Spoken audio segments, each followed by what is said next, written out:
Sairam, and welcome back to our political science class. We will be continuing with our chapter 3, Constitutional Design.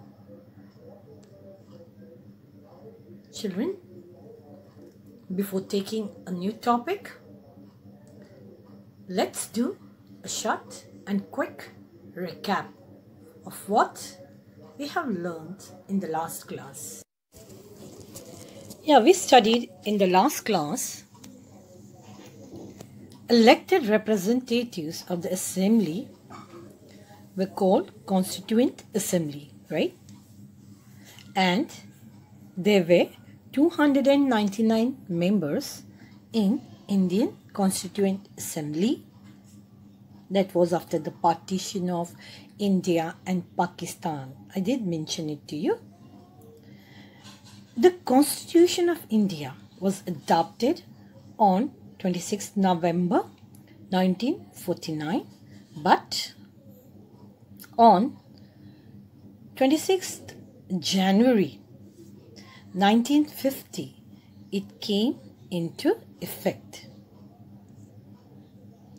Many countries had to rewrite their constitution.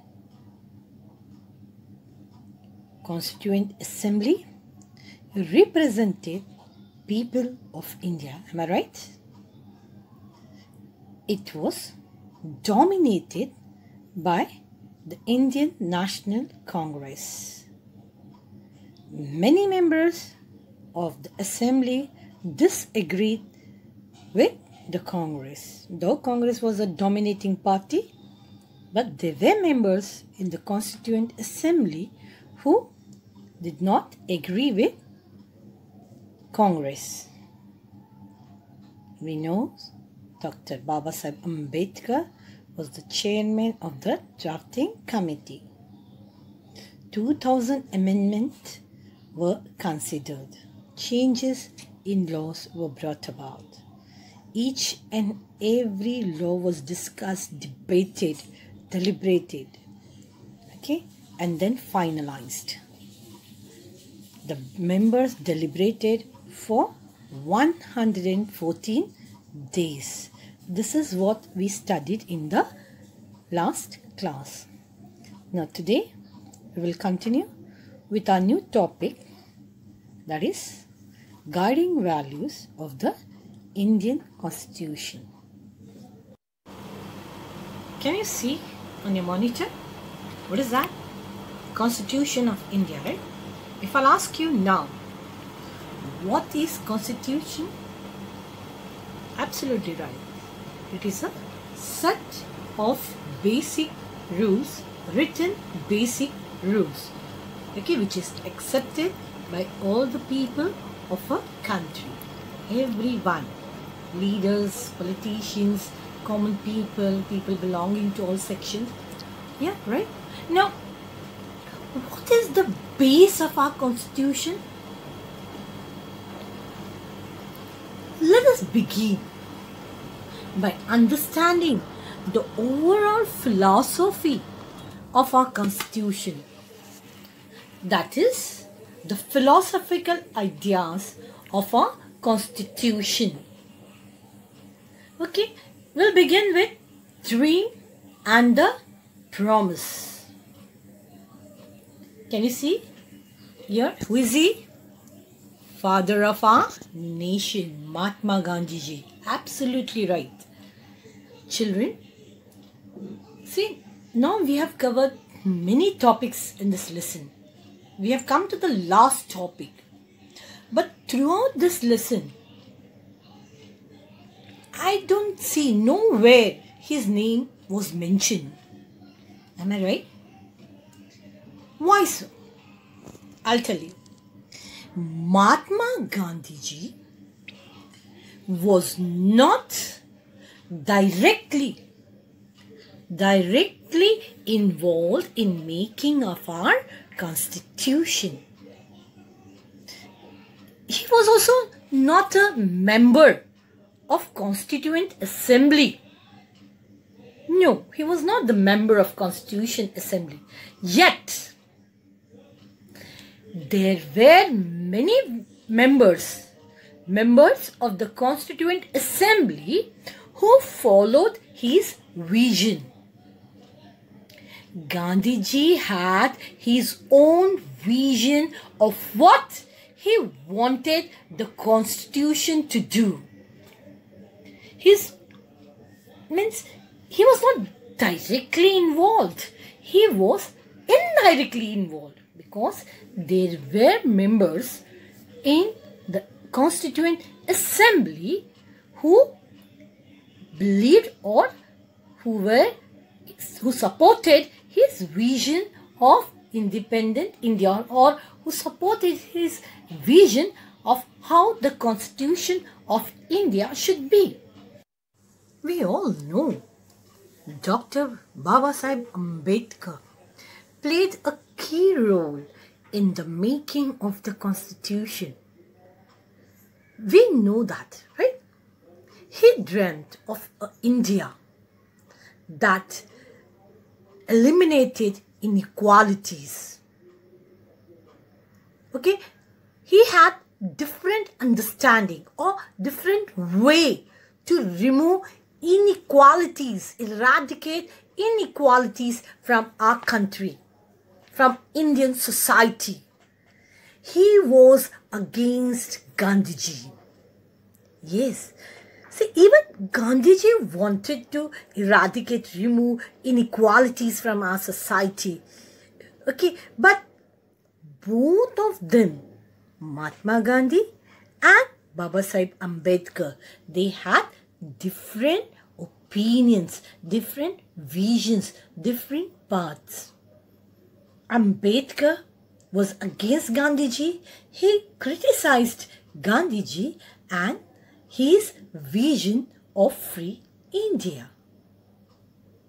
Okay, who is he over here? He is Dr. Babasaheb Ambedkar and Mahatma Gandhiji. Now, let's see the philosophy of the Constitution. Okay, now values. Okay, values that not only inspired but also guided the freedom struggle and also nurtured by it formed the foundation of the India's democracy. These values are guided in all the articles of the Indian Constitution. You all know Preamble, I'm sure. Yes, all of us know what is Preamble. Preamble actually is a small statement of a constitution's basic values. It contains the philosophy on which the entire constitution is based. Many Indian leaders, were inspired from American model. Even America, they have begun their constitution with a preamble. Even India was inspired. Not only India, many countries begin their constitutions with a preamble. Okay, inspired by this America, most countries of the world began their constitution with a preamble. Now, here is the preamble of our country. And I am sure you all know it. Even the Constitution of India begins with the introduction. Or you can say the preamble. Preamble is the introduction to our constitution. Yeah, there are many keywords in our preamble. See, these words, the words socialist and secular, were not in the original preamble. They were added to the preamble in the year 1946 as per the 42nd amendment. Okay, the ideals listed in the preamble also acts as a guide to achieving the constitutional objectives. The preamble also helps us to solve disputes in the interpretation of the Constitution. Let us explore each ideals of the preambles. Children, our preamble begins with "We, the people of India." It explains that people of our country had made the Constitution. It is not given to us by any king or monarchs. Sovereign. It means declaring India as a sovereign state. Yes, the preamble emphasizes India's supreme power and freedom from interference of any foreign or external power. The next key word, the next objective is socialist. As a socialist state, the Indian government is expected to ensure equal distribution of national wealth and resources among all the sections of the people. The next is secular. As a secular state, India respects and recognizes all religions that are practiced in our country.